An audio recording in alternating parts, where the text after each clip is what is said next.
We open with Tanaka, our main man, chillin' under a tree. His best friend, who's more like a caretaker, Oda, asks him what he's doing. Tanaka just sighs, cool breeze, cute bird songs, nature's wonders. We've kind of forgotten about it, don't you think? Don't we all need such moments? Leave a comment below on your favorite way to unwind. But back to Tanaka. Oda gives him the really dude look. Next day, Oda's dragging Tanaka into class like a bag of bricks. Their classmate, Kadu, thanks Oda for bringing in Tanaka. Tanaka wakes up, like, how did I get here? But then just says thanks to Oda again. If you're enjoying the story so far, hit the like button and stick around for more. Another classmate, Shimura, pipes up, why don't you use those legs, dude? But someone else says, that's Tanaka for you. As the class wraps up, Oda gives Tanaka's arm a nudge. To his surprise, Tanaka shakes dramatically. Who knew sleeping on a desk can cause arm sleep paralysis? Next period, Tanaka zips through his worksheet so he can catch a few Zs. But his new desk position doesn't allow the breeze to hit him just right. Oda used to think Tanaka could nap anywhere, anytime, but apparently not today. A pang of guilt hits Tanaka as he observes his diligent classmates. A wave of self-reflection washes over him. Just as a classmate asks Oda for some notes, the breeze blockers move away. A perfect chance for Tanaka to nap. But sadly, this attempt leads to a tumble off his chair. To everyone's surprise, Tanaka, the ever-reluctant participant, volunteers for the next PE class. He's on a mission to build physical resilience so he can laze around unhindered. Contradictory, yes, but Oda sees the point. Their PE class starts with some basic badminton drills. Unsurprisingly, Tanaka is already floundering. His coach advises him against slacking, but we all know that falls on deaf ears. When the actual badminton match starts, Tanaka and Oda go up against Kato and Miya. Tanaka's attempt at returning a serve results in him throwing the racket at his classmates, earning him a scolding and a break. Two girls, Kitchen and Shiraishi, note that the boys seem to be enjoying themselves. Meanwhile, Oda wins the badminton match single-handedly,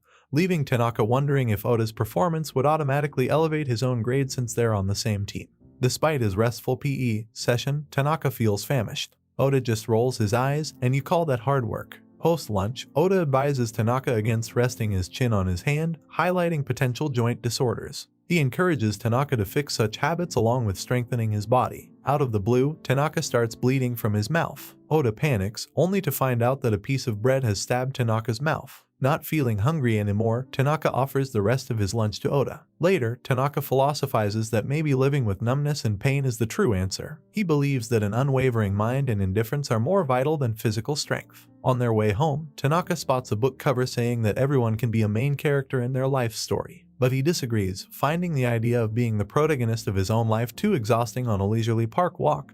A kid approaches Oda, requesting him to retrieve his ball stuck in a tree. Oda obliges, catching the eye of a few girls nearby. Tanaka observes this closely. The next school day, Oda finds Tanaka even more languid than usual. Tanaka is so drained that Oda has to help him carry some worksheets to the staff room. At lunch, Tanaka doesn't eat. Concerned about Tanaka's amplified listlessness and poor appetite, Oda shares some of his food. In the music class, Tanaka showcases unexpected piano skills, surprising his classmates. Oda reveals that Tanaka took piano lessons as a kid. After a stunning choir song, Tanaka rests on the piano. When a girl checks on him, his sudden screech startles the class. Oda discusses Tanaka's increased listlessness with Kato and Shimura. Shimura hypothesizes that love could be the cause, given his lack of appetite, absent-mindedness, and unusual behavior. Oda later finds Tanaka alone in a classroom and suggests ice cream might cheer him up. Tanaka declines, but Oda insists, causing Tanaka's belongings to spill out of his pocket. Among the items, Oda finds numerous reminders to visit a dentist, leading him to realize that a toothache, not love, is causing Tanaka's amplified listlessness. Swiftly, Oda carries Tanaka to the dentist. Post-anesthesia,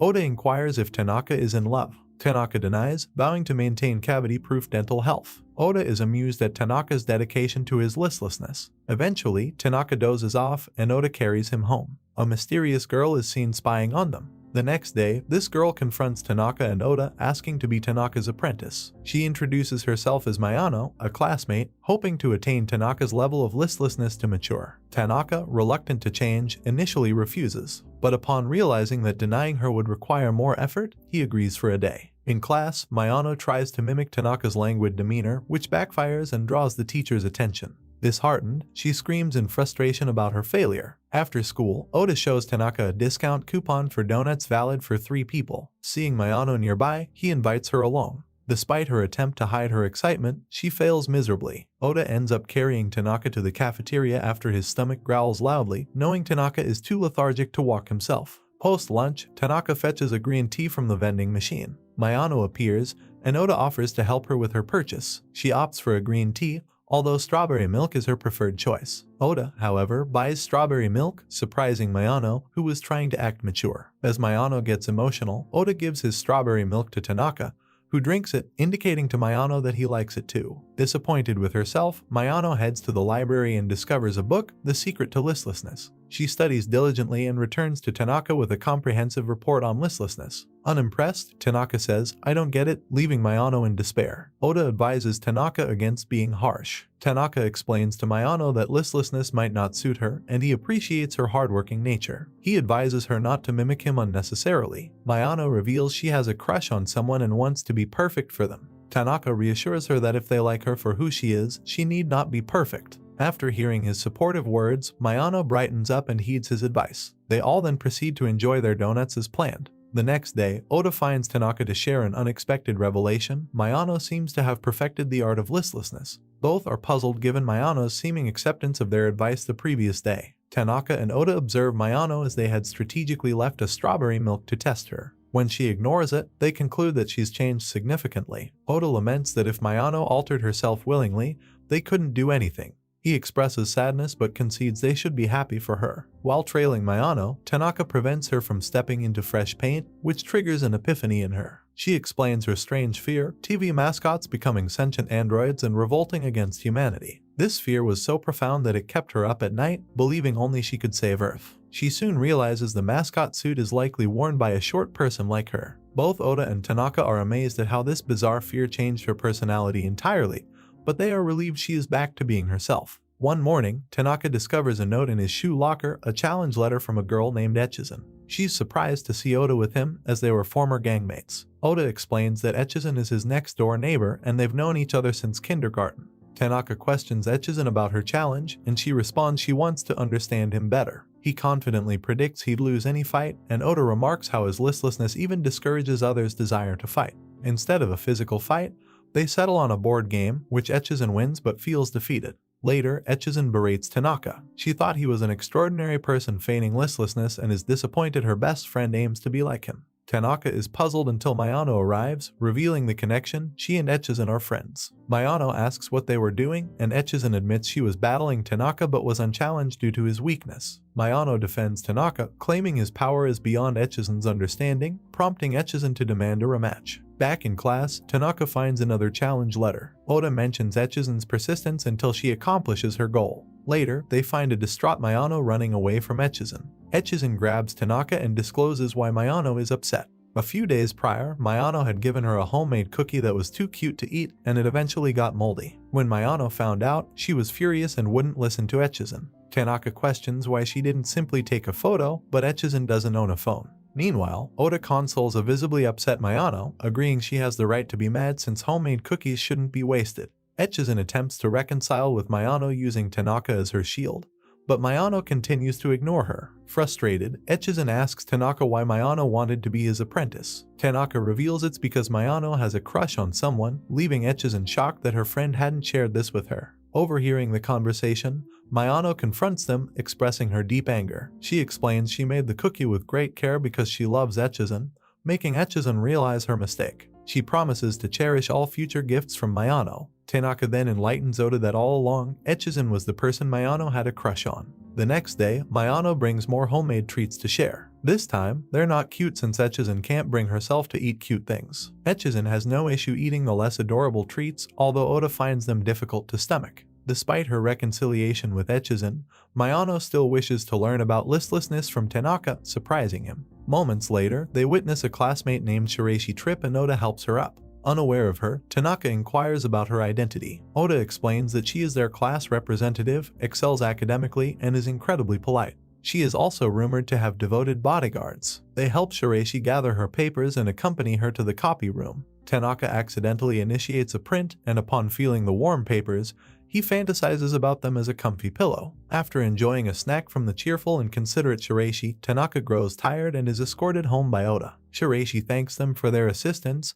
and once alone, a different side of her emerges. She removes her hidden contact lenses, adjusts her hair and skirt, and dons her glasses. Flashbacks reveal she didn't fit in during middle school due to her seriousness and lack of fashion sense. Before high school, she resolved to reinvent herself, and her debut was successful. However, her contacts are uncomfortable and she finds her skirt awkward. She promised herself a glamorous high school life, but she's unsure of maintaining her facade. Oda re-enters the room with Tanaka, catching a glimpse of Shireishi's true self. He hesitates momentarily, casually retrieves his bag, and exits as if he saw nothing. Shireishi, however, panics. The following day, Shireishi nervously enters class, fearing others may know about her true self. However, only Oda seems aware of her secret. He enters class with Tanaka, where Shimura inquires about their interaction with Shireishi. Meanwhile, Shireishi eavesdrops nervously from the sidelines, wondering when her true persona will be revealed. However, to her surprise, she only hears Oda speaking highly of her. In science class, Tanaka suggests to a classmate, Sue, to style his long hair to prevent it from interfering with the chemicals. He styles Sue's hair similar to Shireishi's when she's alone, causing her to believe that they are mocking her.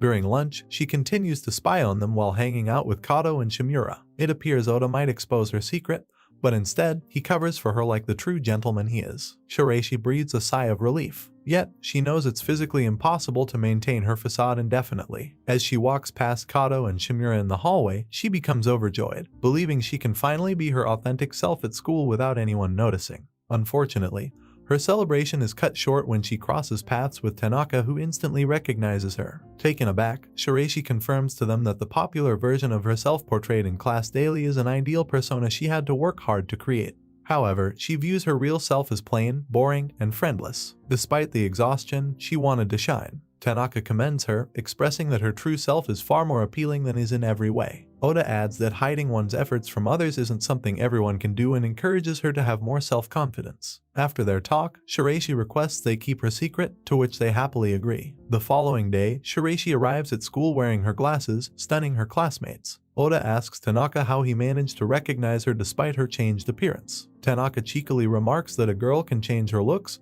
but she can't hide her chest size. Oda suggests Tanaka never share that comment with her. Stay tuned for part 2 and don't forget to like and subscribe on your way out. Until next time, take care.